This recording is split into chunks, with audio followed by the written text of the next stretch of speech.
నమస్తే ఫ్రెండ్స్, అందరూ బాగున్నారా? కథాశ్రవంతి కార్యక్రమానికి స్వాగతం. అందమైన కథల సమాహారమే ఈ కథాశ్రవంతి కార్యక్రమం. కథలో ఏ భాగం మీకు బాగా నచ్చిందో కమెంట్ బాక్స్లో చెప్పండి. కథ నచ్చితే లైక్ చేయండి, షేర్ చేయండి, సబ్స్క్రైబ్ చేయండి. మొదటి నిమిషంలోనే కథను స్కిప్ చేయడం వల్ల మీరు కథలో ఉండే థ్రిల్, సస్పెన్స్ మిస్ అవుతున్నారు. కథను ఆకర్షణీయంగా చెప్పడానికి మీ సూచనలు, సలహాలను అభిలషిస్తున్నాను. నిస్సంకోచంగా మీ అభిప్రాయాలను కమెంట్ బాక్స్లో రాసి మాతో పంచుకోవచ్చు. కథాశ్రవంతికి స్వాగతం. నేటి కథ మంత్రదండం. రచన బాలశ్రీ. సేకరణ బాలల బొమ్మల బాలమిత్ర కథలు పుస్తకం నుండి. ఇక కథలోకి వెళ్దాం. ఒకప్పుడు ఉజ్జయిని మహానగరంలో వర్ధమానుడు అనే యువకుడు నివసించేవాడు. సిరి సంపదలకు నిలయమైన ఆ నగరంలో తనకన్నా దురదృష్టవంతుడు లేడని వర్ధమానుడు చాలా బాధపడేవాడు. వర్ధమానుడి జీవితం కష్టాల్లోనే గడిచింది. అతను చిన్న వ్యాపారి కుటుంబంలో పుట్టాడు. కొంతకాలానికి తల్లిదండ్రులు ప్రమాదవశాత్తు గతించారు. ఆస్తి దాయాదులు కలుపుకున్నారు. ఎంతో కొంత తనను ఆదరిస్తూ తోడుగా ఉందనుకున్న బామ్మ కూడా గతించడంతో పాపం వర్ధమానుడు పూర్తిగా ఒంటరివాడైపోయాడు. యుక్త వయసులో ఉన్న అతడికి ఈపాటికే పెళ్లి జరగాలి. కానీ ఆస్తి లేదు, బంధువర్గం లేదు, వ్యాపారం లేదు, ఉద్యోగం లేదు. ఎవరు పిల్లనిస్తారు? ఎవరు అతన్ని పట్టించుకొని పెళ్లి చేస్తారు? ఇదిలా ఉంటే రాను రాను ఉజ్జయినిలో బ్రతకడమే అతడికి కష్టమైపోయింది. చిన్న చిన్న పనులు చేసి పొట్ట పోసుకుందామన్నా అక్కడ పోటీ పెరిగిపోయింది. వ్యాపారం చేద్దామంటే చేతిలో చిల్లిగవ్వలేదు. దాంతో ఇక నగరంలో బ్రతకలేక బయటకు వచ్చేశాడు.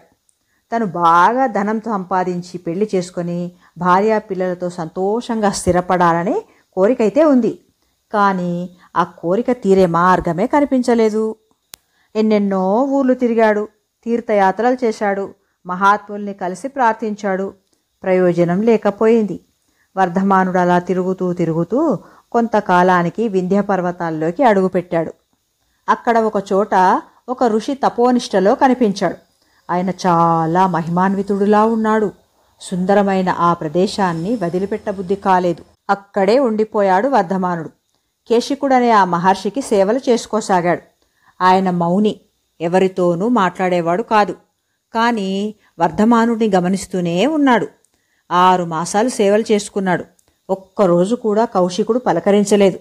అయితే కరుణరసం కురిపించే ఆయన చూపులు వర్ధమానుడిలో ధైర్యాన్నిచ్చేవి.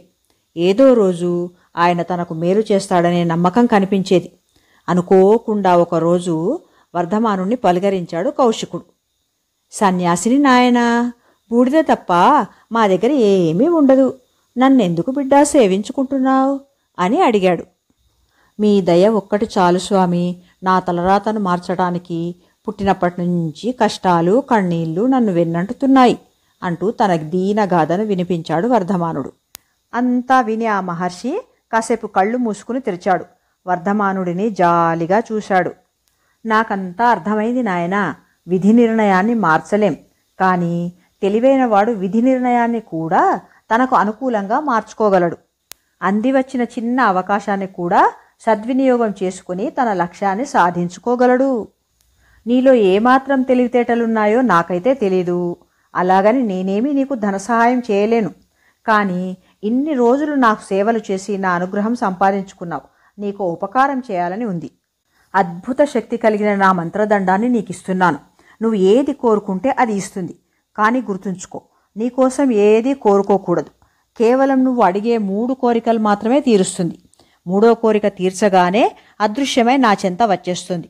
నీ అదృష్టం నువ్వు కోరే 3 కోరికల మీద ఆధారపడి ఉంది అంటూ వివరించి తన మంత్రదండాన్ని వర్ధమానుడికిచ్చి పంపించాడు మహర్షి కౌశికుడు.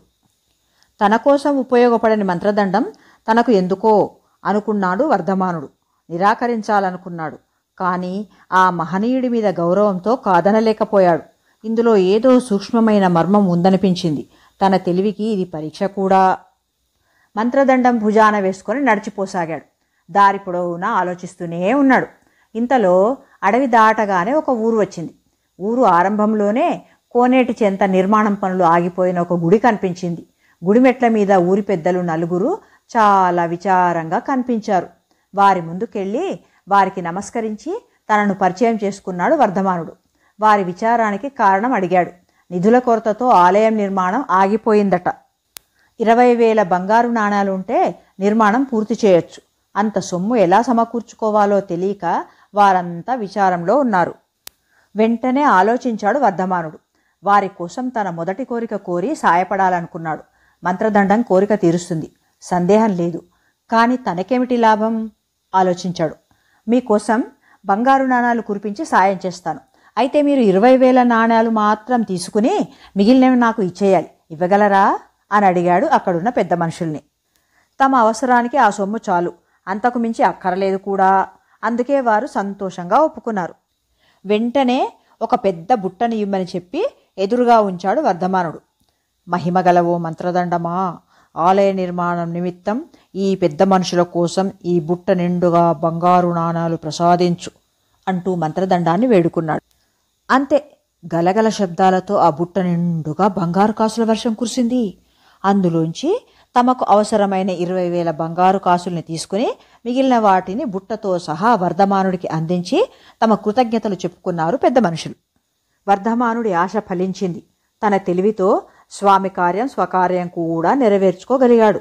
తనిప్పుడు ధనవంతుడు. వెంటనే ఊళ్ళోకి వెళ్ళి చక్కటి దుస్తులు ఖరీదు చేశాడు. బలిష్టమైన గుర్రాన్ని కొనుక్కున్నాడు. బుట్టలోని ధనాన్ని 2 సంచుల్లో పోసుకుని అశ్వం మీద వేసుకుని అక్కడ నుంచి తమ రాజధాని ఉజ్జయినీపురం వైపుగా ఉత్సాహంగా ప్రయాణం చేశాడు. కొంత దూరం వెళ్లేసరికి ఒకచోట కొందరు వర్తకుల్ని దోపిడీ దొంగలు చుట్టుముట్టి కనిపించారు. వర్తకుల్ని హింసిస్తూ వారిని దోచుకుంటున్నారు. వర్తకులు కాపాడమని రోధిస్తున్నారు. వారిని రక్షించాలని ఉన్నా తను ఒక్కడు అందరు దొంగల్ని ఎదిరించలేడు.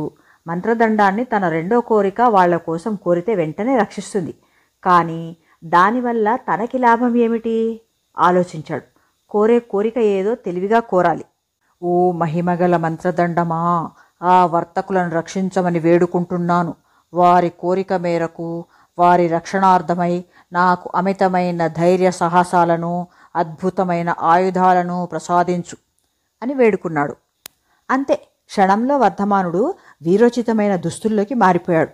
అతడి నడుంకి ఖడ్గం, భుజాన విల్లంబులు, చేతిలో బల్లెం ప్రత్యక్షమైపోయాడు. ఎన్నడూ లేనంతగా ధైర్య సాహసాలు ఏర్పడ్డాయి. సింహనాదం చేస్తూ కళ్ళాలు బిగించి గుర్రాన్ని దొంగల గుంపులోనికి దూకించాడు. దొంగల్ని చీల్చి చెండాడాడు. అతని ధాటికి తాళలేక దొంగలు గుంపు కకావికలమై అడవిలోకి పారిపోయారు. సమయానికి దేవుడిలా వచ్చి రక్షించిన వర్ధమానుణ్ణి వర్తకులు ఎంతగానో పొగిడారు. పడి పడి దండాలు పెట్టారు. అలా తన రెండో కోరికతో వర్ధమానుడు వర్తకుడిని కాపాడటమే కాక తను గొప్ప వీరుడిగా మారిపోయాడు. ఇంకా ఒక వరం మిగిలి ఉంది. వారం రోజులు ప్రయాణం చేసి తను పుట్టి పెరిగిన ఉజ్జయిని నగరానికి చేరుకున్నాడు. అప్పటికి ఉజ్జయిని నగరంలో పరిస్థితులు బాగాలేవు. ప్రజలు విచారగ్రస్తులై ఉన్నారు. విషయం ఏమంటే, మహారాజు విక్రముడికి ఒక్కతే కూతురు. పేరు మణిమేఖల. అందానికి అప్సరస, అల్లారుముద్దుగా పెరిగిన యువరాణి. అటువంటి రాకుమారిని ఎవడో దుష్ట మాయావి ఎత్తుకుపోయాడు. రాజకుమారి జాడ తెలియక రాజకుటుంబం విచారంలో మునిగిపోయింది. ప్రజలు కూడా రాకుమారి కోసం చాలా దిగులు చెందారు. విషయం తెలియగానే వర్ధమానుడు సరాసరి కోటకు వెళ్ళి రాజు విక్రముని కలుసుకున్నాడు. ప్రభు, యువరాణి వారిని నేను రక్షిస్తాను. అందువల్ల మీరు నాకేమిస్తారు? నాకేమిటి లాభం అని సూటిగా అడిగాడు. చూడ్డానికి మహావీరుడిలా ఉన్నావు నాయనా.